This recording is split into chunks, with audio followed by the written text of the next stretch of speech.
sekarang ini kan ada beberapa fenomena di mana di Gen Z ya Bu ya, yang menurut saya mungkin ini suatu hal yang negatif gitu.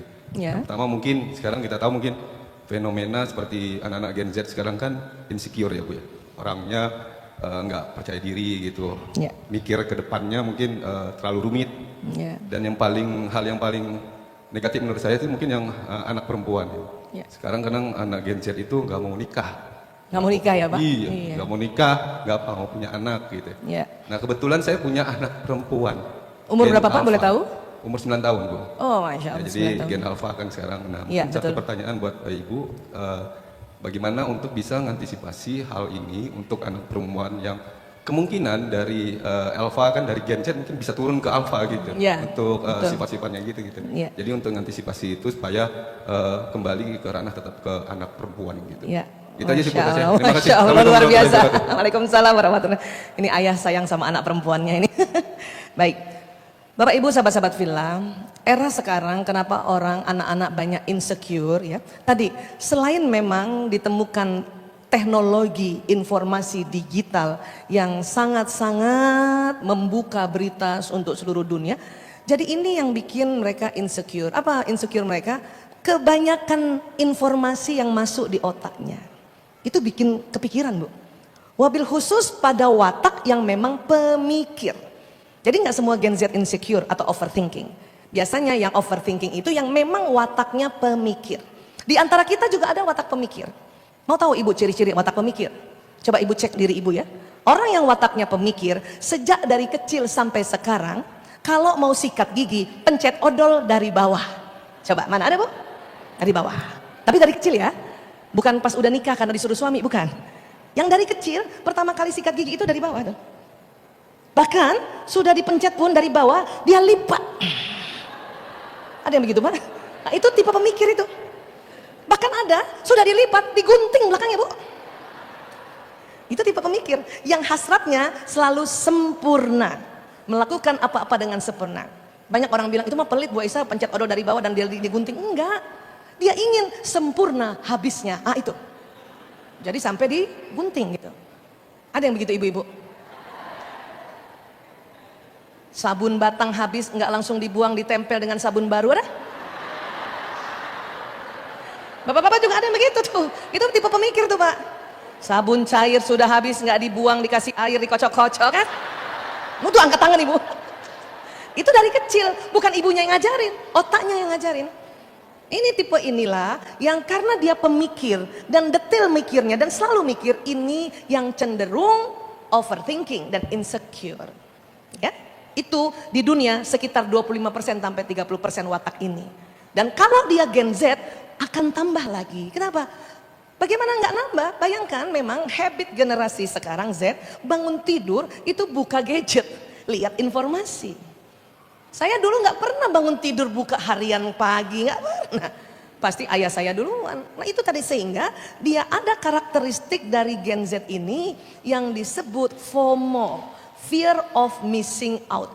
Apa FOMO? Sebuah kondisi di mana seseorang takut dikatakan tidak update, tidak gaul, dan takut ketinggalan berita yang sedang santer.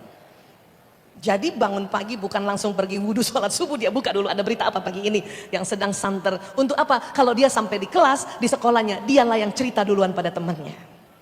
Kalau seperti itu sih sebetulnya zaman dulu juga udah. Saya juga dulu begitu.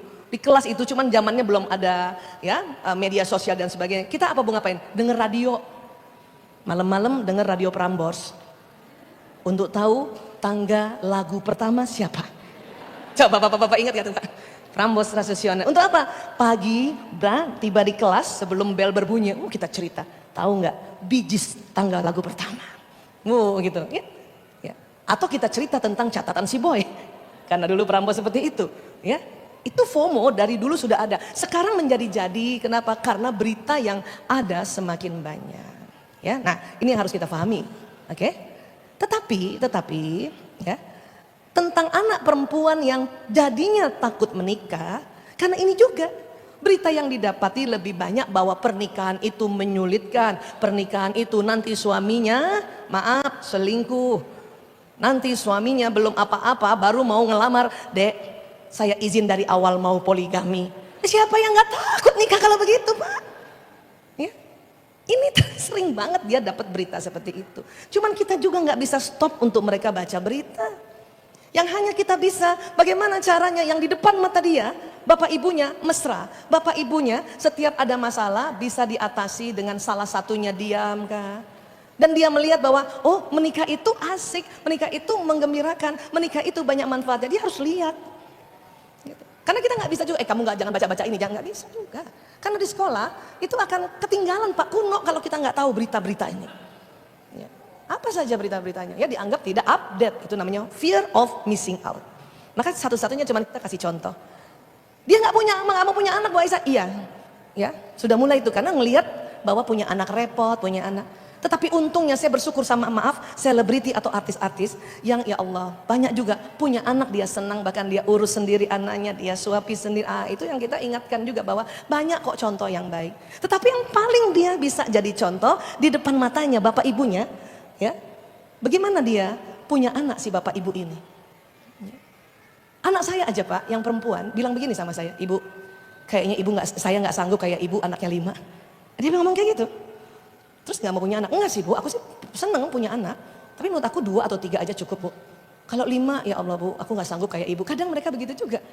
Maka kadang-kadang orang tua ini kita harus apa ya istilahnya selalu belajar. Jangan juga selalu jadi the hero mom. Karena anak perempuan takut. Saya gak sanggup nanti kayak ibu saya. Jadi anak-anak tuh senang menjadi orang tua, melihat contoh orang tua, di mana jika orang tua itu sedang sedih kah, sedang juga kesal kah, dia lihat bahwa oh ibuku bisa kesal. Tapi caranya dia duduk tarik nafas panjang, buang ke kiri. Itu yang harus dia tahu bahwa oh gitu caranya, supaya the nextnya saya jadi istri pun begitu. Jadi begitu dia. Dia nggak perlu lihat bapaknya sebagai ya Superman, nggak perlu. Dia cuma mau lihat bapaknya. Kalau anak memberikan masukan pada ayah, ayah mau terima. Kemudian ayah kalau memang itu khilaf, ayah dengan gampang atau ibu dengan gampang, ibu minta maaf ya nak. Saya juga sering diprotes anak-anak karena ngurus narkoba Pak. Pernah suatu ketika anak saya bilang sama saya, ibu aku gak suka sama ibu. Wih saya kaget. Tapi anak-anak ini bukan bermaksud membangkang. Anak sekarang ini anak jujur Pak. Maka satu ketika anak bapak ibu mengatakan hal yang tentang diri kita, ibu harus ngomong, ya Allah jujur banget anakku ini. Gitu caranya. Supaya otak kita tidak selalu bikin dia jelek. Tetapi tetap ajarkan untuk cara yang benar, baik, pantas. Itu saya diajarkan bapak mertua saya. Dikala ibu bapak sedang duduk, kemudian anak berdiri bilang, ibu aku gak suka sama ibu. Jangan langsung dibahas tentang itu, suruh ambil kursi. Ambil kursi nak, atau sini nak. Atau kalau kursi ini gak muat, suruh duduk di bawah. Karena dia harus sampaikan, benar dia bilang dia tidak suka sama ibunya karena satu hal. Tapi caranya belum baik dan belum pantas. Duduk. Atau sini duduk. Kenapa nak? Aku gak suka sama ibu. Belum pantas kan? Suara munak. Karena Allah, suara jelek suaranya suara keledai. Gak bisa Bu aku kalau ngomong kayak gini. Coba tarik nafas dulu nak. Coba bayangin Bu. Kita gak ngebahas dulu. Ajarkan dulu baik dan pantas. Kenapa nak? Aku gak suka sama ibu. Kita langsung istighfar aja. Astagfirullahaladzim. Apanya nak? Ibu ngurusin anak narkoba terus. Itu kita langsung minta maaf. Astagfirullahaladzim. Ibu minta maaf ya nak. Ibu minta maaf. Selama ini kita suruh apa? Maafin ibu ya nak. Itu kelihatannya sama. Tetapi secara diksi bahasa diterima otak beda. Ibu minta maaf ya nak. Maafin ibu ya nak. Yang hilaf kan kita.